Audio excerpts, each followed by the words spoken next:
Il ne faut pas avoir peur. Bonsoir à tous, vous êtes sur Géopolitique Profonde, la chaîne qui est là pour remplacer les médias subventionnés. On va parler République, on va parler laïcité, on va parler aussi des paroles du Christ, comme Apolline de Malherbe, évidemment, n'osera jamais le faire. Mais avant ça, n'oubliez pas, adhérez au club de Géopolitique Profonde, dont Jean-Michel Vernochet, ici présent, en fait partie. Donc voilà, vous voulez être dans le club avec lui, eh ben, vous cliquez sur le lien ci-dessous. 7 jours d'essai gratuit. Et puis n'oubliez pas, il ne faut pas avoir peur, la boutique est ouverte, géopolitiqueprofonde.com. Alors je reçois, et j'en suis vraiment très très fier et très honoré, Philippe Prévost, historien. Il a écrit l'excellentissime Vraie et Fausse Laïcité. Vraiment, je me suis régalé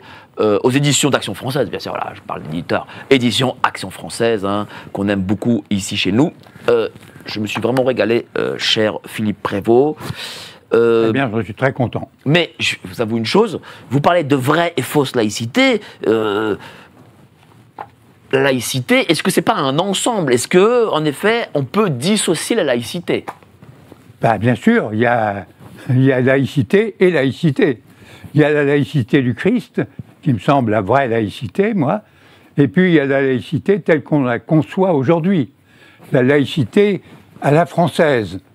Ce qui est absurde d'ailleurs, parce que je ne vois pas comment une laïcité peut être à la française, à l'anglaise ou à l'américaine. À la française ou à la républicaine? Les deux à la fois, mon colonel. Hein? Il est bien évident que la laïcité, si elle a été fondée... Enfin, déjà, il est difficile de savoir, les historiens ne s'entendent pas eux-mêmes pour dire par qui elle a été fondée. Moi, je me suis amusé à regarder quand même un certain nombre de gens. Alors, il y en a certains qui disent, ça remonte à la Révolution française. D'autres qui disent, non, c'est bien avant, ça remonte à la Réforme. D'autres qui disent, pas du tout, ça remonte à la loi de 1905. Donc, vous avez un pataquès, si j'ose dire, déjà, les gens ne sont pas d'accord entre eux pour savoir à quand remonte la laïcité. Et moi, je dis que la laïcité remonte bien plus haut, elle remonte au Christ, au moins. Alors, je vais vous dire, j'ai vraiment aimé beaucoup votre livre, mais voilà, le côté de la laïcité qui remonte au Christ, ça fait des années que j'en entends parler, mais parce que, voilà, la phrase c'est « il faut donner à César ce qui appartient à César, et à Dieu à Dieu ». À César et à Dieu ce qui est à Dieu. Mais ce n'est pas sur la religion qu'on pose la question au Christ, c'est sur le paiement de l'impôt, ce qui n'est pas la même chose. Oui, mais donc pourquoi mettre justement, pourquoi dire que ça est le début de la laïcité? Eh bien, d'une part, parce qu'il ne faut pas oublier que le paiement de l'impôt était très mal vu des Juifs, d'une part. Et d'autre part, n'oubliez pas que les Juifs ne pouvaient pas offrir, avant d'offrir un sacrifice au temple, il fallait qu'ils achètent soit une paire de colombes, soit, s'ils étaient plus riches, évidemment, un bœuf. Et attention, ils ne pouvaient pas acheter ces colombes ou ce bœuf avec de l'argent romain, qui était considéré comme de l'argent impur. Il fallait qu'ils changent donc leur argent et qu'ils prennent de l'argent local, si j'ose dire, qui n'avait cours que pour cela. Bon, ça c'est une première raison. La deuxième raison, c'est qu'effectivement, le Christ, on lui tend un piège. Hein. On dit, mon Dieu, il va tomber automatiquement, il va tomber dans le piège. Ça ne pouvait pas être autrement, puisque s'il disait, surtout, n'utilisez pas cet argent qui est mauvais et tout, moi je disais, tu es un mauvais citoyen. Et si il disait, au contraire, utilisez ça, on disait, mais tu es un mauvais juif. Et le Christ arrive à détourner tout ça, à retourner en disant, mais écoutez, c'est très simple, hein, rendez à César ce qui est à César, c'est-à-dire que l'âme des gens doit être à Dieu. Leur corps, c'est à César. Et moi, je m'occupe des âmes, je ne m'occupe pas des corps. C'est ça qui est fondamental chez le Christ. Le Christ refuse toujours, quand on veut par exemple, le couronner, il refuse d'être couronné. Il dit à Ponce Pilate, il dit « Mon royaume n'est pas de ce monde ». Le Christ n'est pas venu pour régner ici-bas. Le Christ nous laisse au contraire notre liberté. Il se fait petit pour que nous soyons pleinement libres. C'est ça qu'il faut voir. Et nous sommes libres, surtout, nous sommes libres vis-à-vis de César. Vis-à-vis de l'État, c'est ça que vous voulez dire? Oui, mais vis-à-vis de Dieu, théoriquement, nous avons des devoirs vis-à-vis de Dieu. Toute la vie du Christ est orientée vers Dieu. Elle n'est pas du tout orientée vers... Parce que sinon, mais il aurait été chef d'État tout de suite. Et il ne veut pas être chef d'État. Il ne veut pas s'occuper de tout.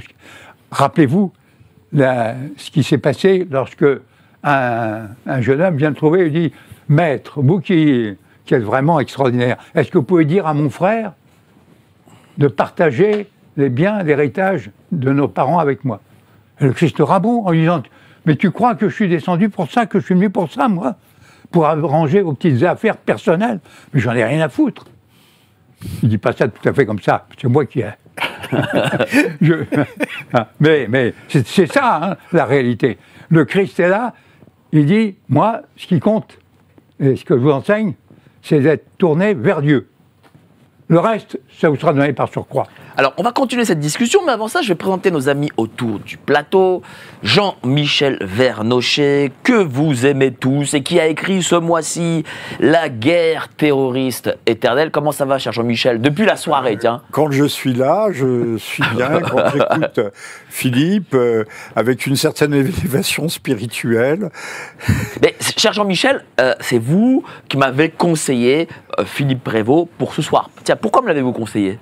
Je vous l'ai conseillé parce que derrière Philippe, il y a un historien de l'Église, des errements depuis la fin du 19e siècle de cette Église qui va de tribulation en tribulation, ce qui a abouti à Vatican II et qui a perdu un peu le sens de sa mission.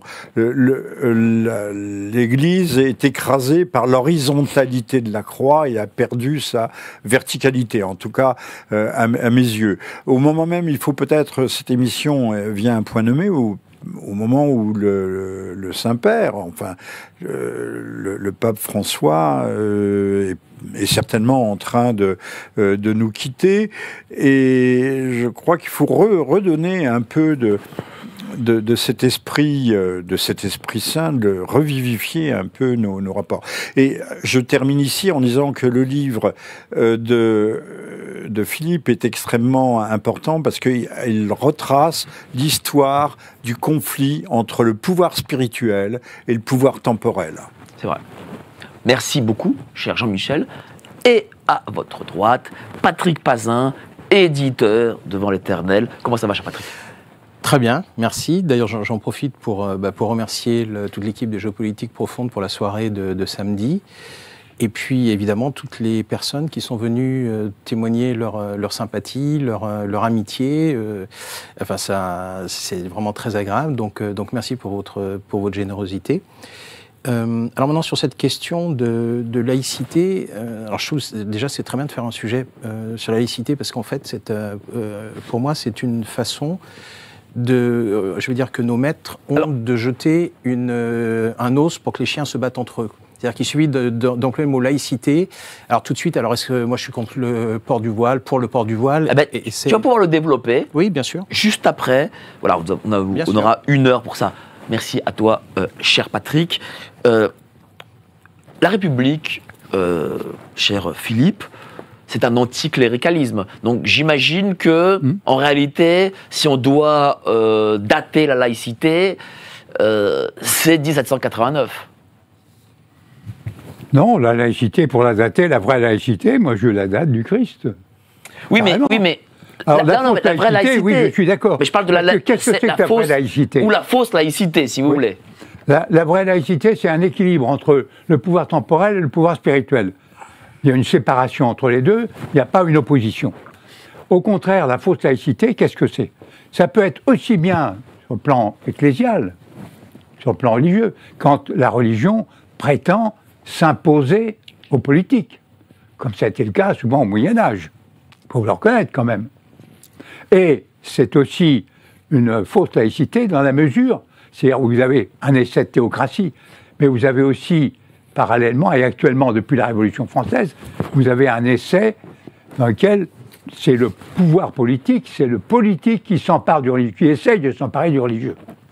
Et ça, c'est très mauvais aussi. Oui, mais pourquoi ? Parce que la République, elle n'aime pas la concurrence. Et le religieux est une concurrence pour elle. Vous avez bien vu que la République a balayé les langues régionales, elle a balayé les grandes régions monarchistes, Oui. elle a centralisé, elle est devenue les jacobines. Donc forcément, sa grande concurrente, c'est la foi.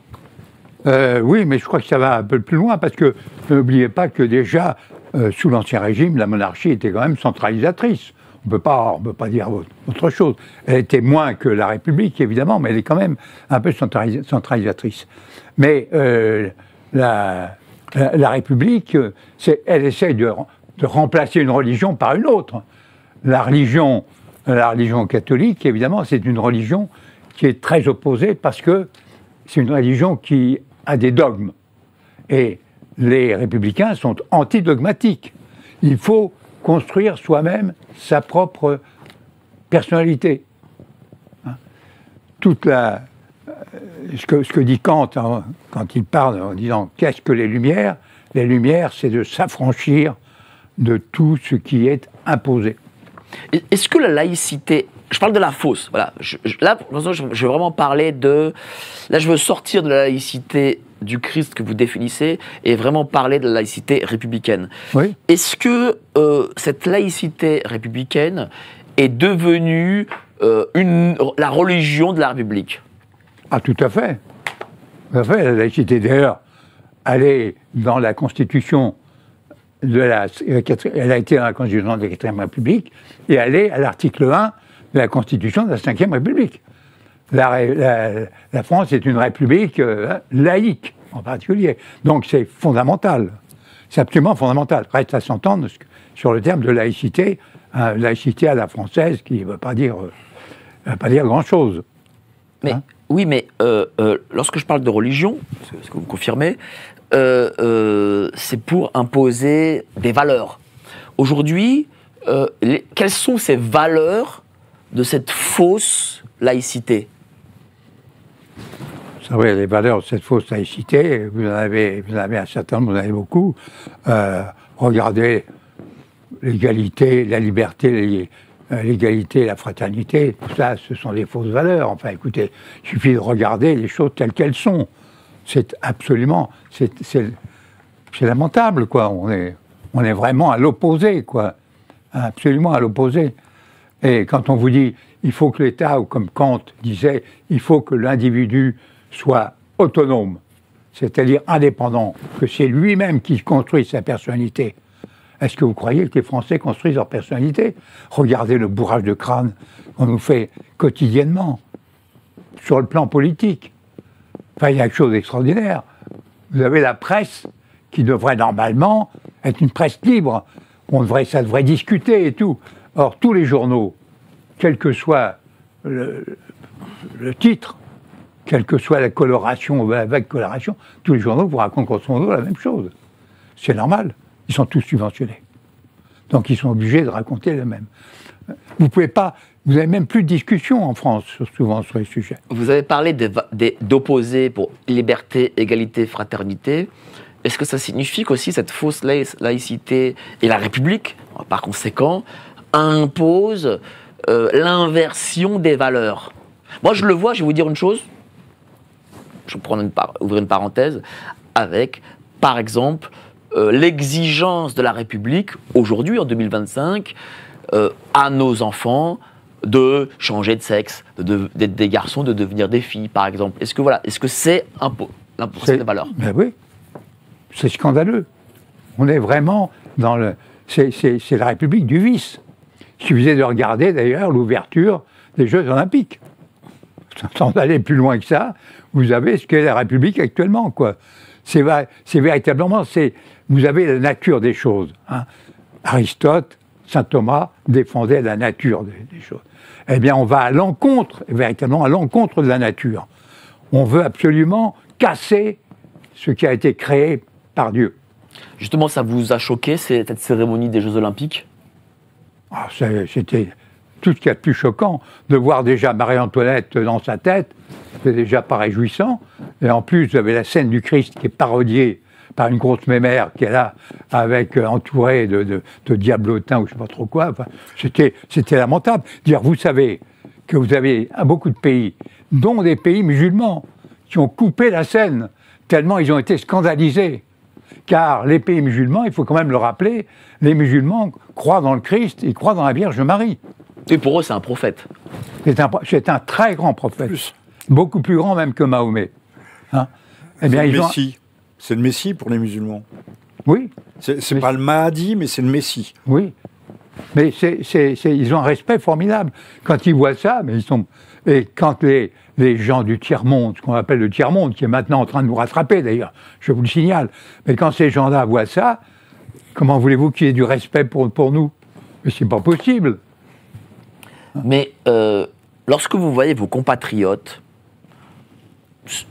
se dire fiers de cette cérémonie, il faut se dire les choses, parce que hormis nos cercles, quand vous allez à droite, à gauche, les gens étaient contents de cette cérémonie. Qu'est-ce que vous vous dites? Vous vous dites que la République et sa bras armé laïque ont réussi dans leurs œuvres? Bah oui. Est-ce que c'est l'arrivée de Satan? Dans un certain sens, c'est le triomphe de Satan, oui. Effectivement, parce que Satan a réussi à tournebouler complètement les gens. Il y a encore même 60 ou 70 ans, ça n'aurait pas été possible, ça. Parce que les gens seraient révoltés. Les Français ne se révoltent plus maintenant. Comment vous l'expliquez, ça? Parce qu'on les a abrutis, voyons. C'est tout. On les a abrutis complètement. C'est hallucinant de voir ça. C'est hallucinant. On leur fait prendre des vessies pour des lanternes, c'est tout. Hein. Mais ça depuis très longtemps. Regardez la guerre de 40. On nous a embarqués, on nous a fait faire la guerre. Pourquoi? Comme disait Déa, mourir à Danzig. Point d'interrogation. Déa n'a peut-être pas fait grand-chose de bien, mais enfin au moins quand il posait la question, c'était pas mauvais, quoi. Eh bien, combien de fois nous fait-on mourir pour Danzig dans la vie courante et tout? Et bientôt, on va peut-être mourir pour Kiev. Encore une belle bêtise. Encore une belle bêtise. Et ce qui est extraordinaire, c'est de voir, puisque vous me mettez sur ce sujet-là, c'est de voir que Trump avait averti de ce qu'il avait fait. Tout le monde est là en disant « Oh, c'est pas possible » et tout. Mais il avait dit dans ses discours électoraux. Alors vous me direz que chez nous, évidemment, les discours électoraux, hein, tout le monde sait très bien que c'est du pipeau, qu'on fait un discours mais qu'on a décidé à ne pas le tenir. Mais là, il le tient. Eh bien, vous n'avez pas de plan B. Les Européens n'ont rien prévu. Ils n'ont prévu que des paroles et tout ça. Alors que, je vous rappelle quand même que pour la malheureuse Ukraine, il y avait les possibilités de s'entendre avec les Russes. Poutine ne voulait que ça. Il voulait l'entente en 2014, il voulait l'entente en 2015. Et ce sont ces Hollande et ces Merkel qui ont refusé, et les Anglais aussi, qui ont conduit Zelensky à refuser tout accord avec les Russes. Il ne fallait surtout pas s'entendre avec les Russes. Hein. Le résultat est assez simple, c'est que maintenant, eux, ils sont complètement étriés. La jeunesse de l'Ukraine est en train de mourir, bêtement. Quant à nous, eh ben, nous payons notre gaz 3 ou 4 fois plus cher. Formidable. Ah, quelle belle opération. Et le gaz russe, je vous signale, on en achète, mais on en achète aux Indes. Mais les Hindous, évidemment, prennent leur bakchich sur le gaz russe. Hein. C'est normal. Alors, on va revenir à ce livre. Vous êtes un grand historien reconnu. Vous avez vraiment écrit un livre brillantissime, je vous le dis très sincèrement. Est-ce que ce livre a été écrit peut-être pour ces nouvelles générations qui, justement, sont intoxiquées par cette République? Écoutez, je vais vous dire très franchement, le livre a été écrit parce qu'on m'a demandé de faire une conférence au départ. D'accord. C'était à Renaissance catholique, il y a Tissot, qui est président du CERP, qui est venu me voir et qui me dit « Est-ce que vous pourriez nous faire une conférence lors de notre prochaine réunion et vous traiterez de la laïcité, mais jusqu'à la Révolution française, simplement, il y a quelqu'un d'autre qui prendra la suite. » Je dis « D'accord, pas de problème. » Et le livre est né de ça. Et après, il est bien évident que quand j'ai fait ce bouquin, il a fallu que j'aille plus loin que la Révolution française. Je n'allais pas m'arrêter bêtement à la Révolution française, d'autant que ce qu'il y a de plus intéressant, ça vient après la Révolution française. C'est-à-dire à partir du moment, au XIXe siècle, où l'Église, en particulier Pie IX, se dit, mais finalement, le pouvoir spirituel n'est pas du même ordre que le pouvoir temporel. Le pouvoir temporel, il est là pour faire des lois, pour réprimer les gens qui n'obéissent pas aux lois, etc. Nous n'avons pas ce pouvoir-là. Nous avons un pouvoir de persuasion, de discussion, de prévention, et tout. Et voilà. Et c'est si vrai que lors du Concile Vatican I, s'est produit un phénomène très important, à savoir que l'Église, pour la première fois lors de la convocation d'un concile, n'a pas convoqué les chefs d'État. Les chefs d'État qui représentaient normalement les peuples. Ils n'ont pas été convoqués. Plus exactement, on leur a dit, si vous voulez venir, vous pouvez venir, avec l'air de dire, surtout ne venez pas. Les chefs d'État ont très bien compris ce que ça voulait dire, ils ne sont pas venus. Et pour la première fois, donc, le concile Vatican I s'est déroulé hors de la présence. Et Pie X a fait la même chose. Pie X s'est arrangé aussi, contrairement à ce qu'on pense. On dit souvent, oh, Pie X était un homme borné, etc., etc., et tout. Alors, pas du tout. Pie X a été pour la séparation des églises et de l'État. Pourquoi est-ce que Pie X est contre la séparation, après on parler? C'est parce que la République française, par une muflerie insigne, refuse de discuter avec le Vatican.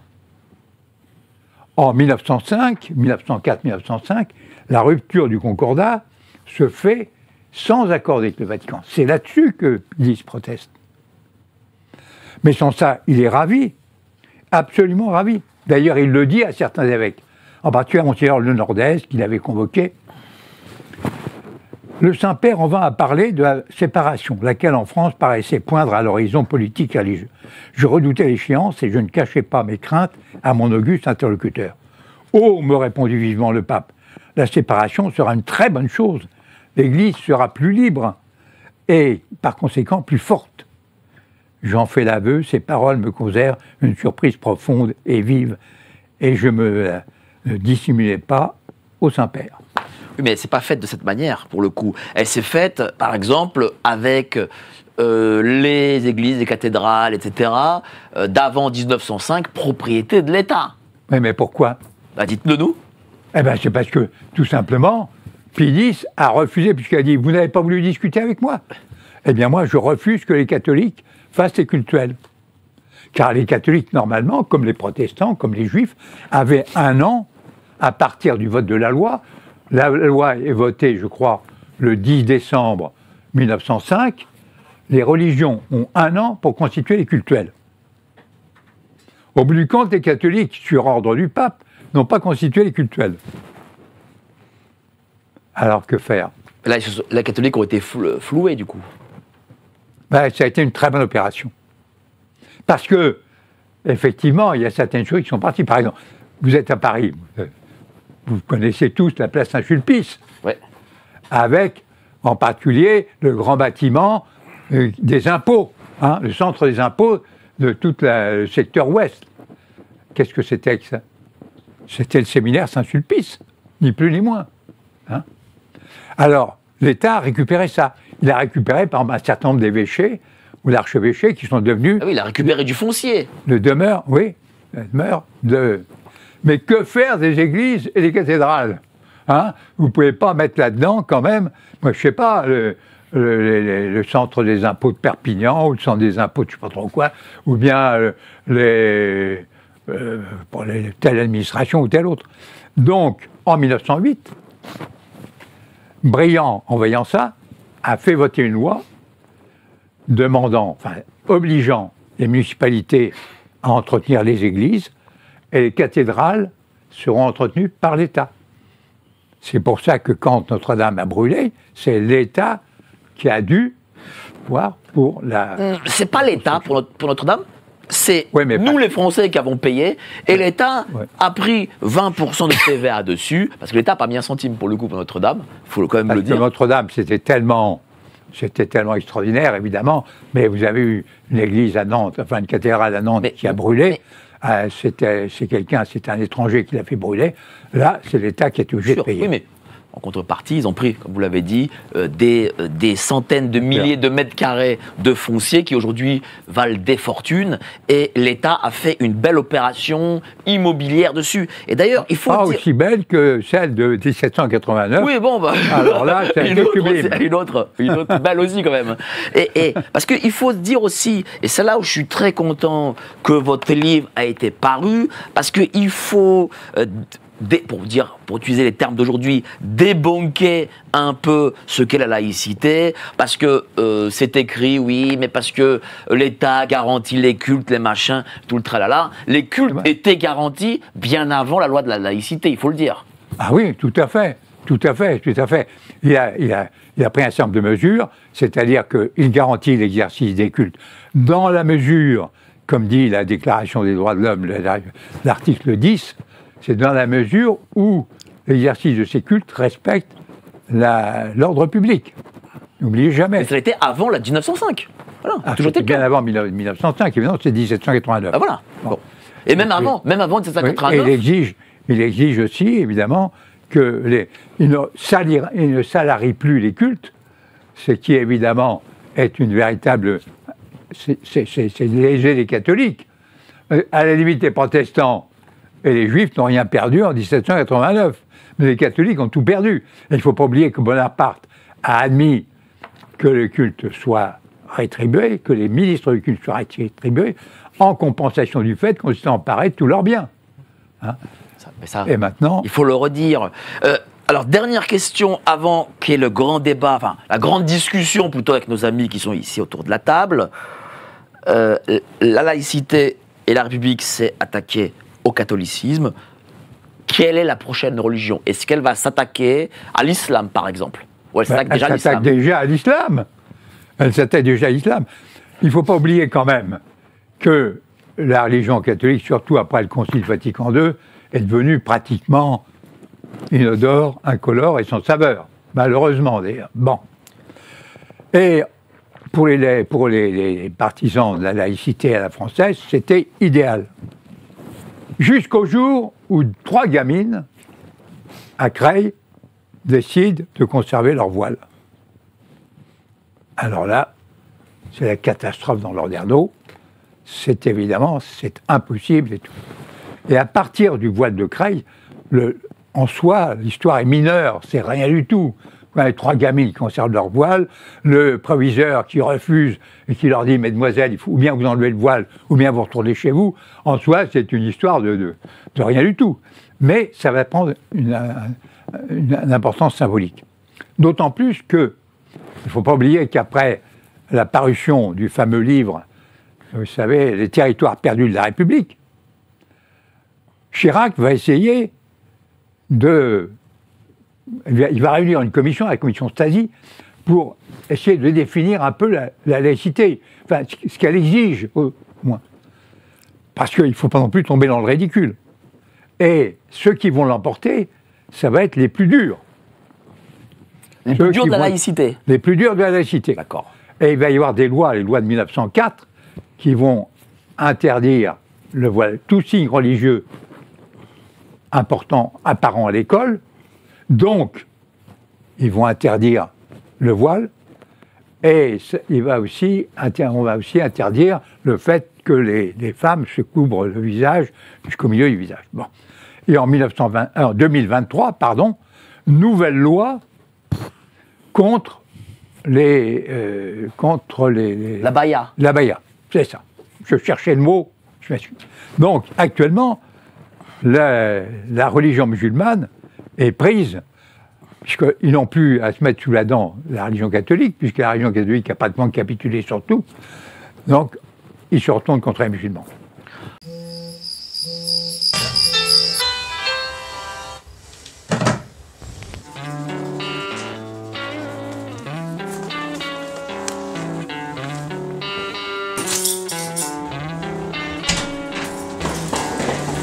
Malgré la routine de la vie quotidienne, on peut trouver un autre univers dans la lecture.